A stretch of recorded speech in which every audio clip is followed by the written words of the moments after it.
love New York City in the morning, whenever the city's starting to come alive. You can feel the electricity in the air, and you just can't wait to... Okay, so today we're gonna go shoot some B-roll for videos in the future that we're gonna just use to have as kind of a backstop. So we're going to Manhattan.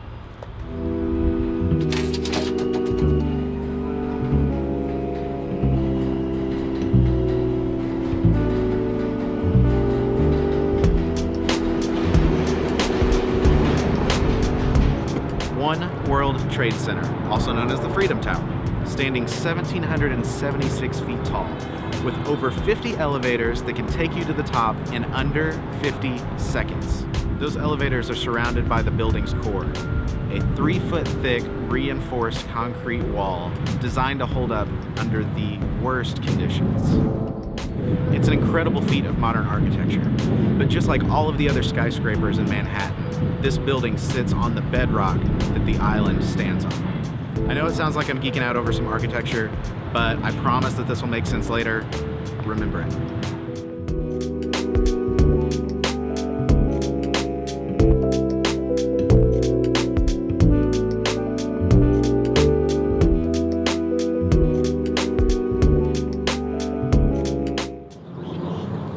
So what are you thinking?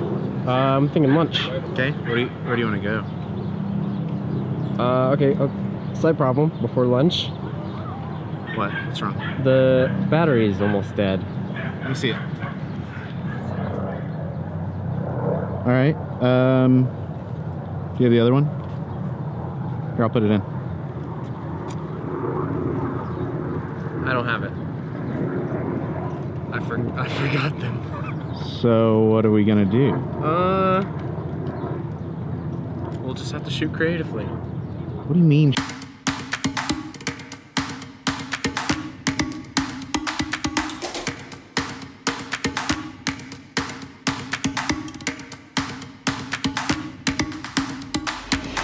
Can't believe you forgot the batteries.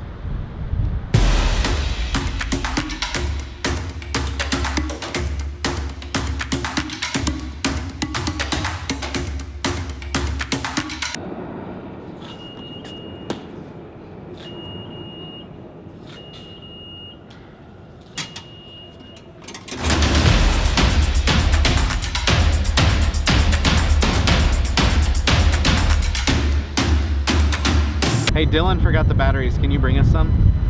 Yeah. Awesome.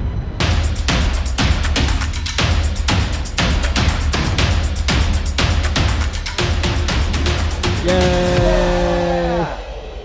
Batteries.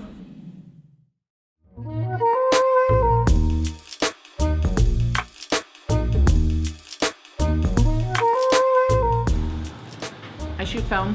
I'm getting it developed today. This is from the Jenny Yu press event that she had this weekend. It was really exciting, and that's what I'm in the city doing today, and delivering batteries.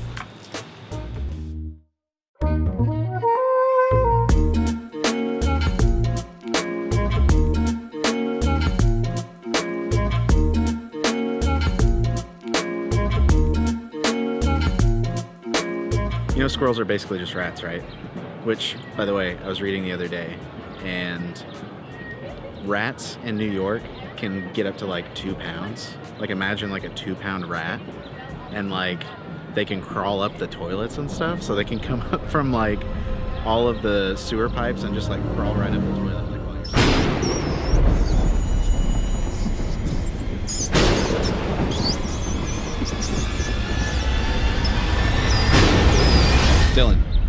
Dylan, you with Sorry, me? yeah.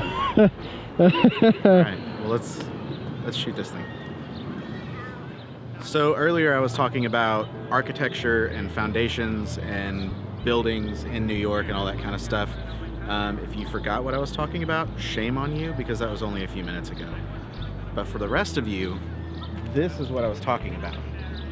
This is the bedrock that I was talking about, that the whole city is built on. The whole island is this stuff. And that's how they build the skyscrapers. That's how they support the weight of all of the buildings that are here. And kind of what I wanted to talk about a little bit is that with the noise and with what we're about to do here with the church, a good foundation is really important.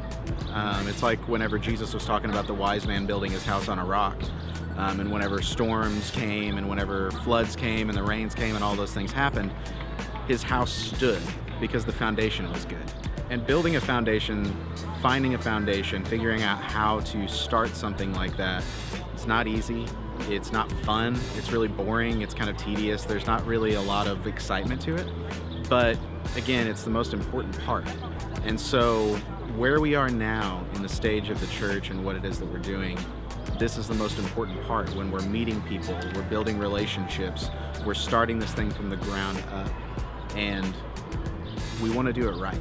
We don't want to jump into things too soon or try to do too much too soon. We want to do the right thing at the right time so that our foundation is strong.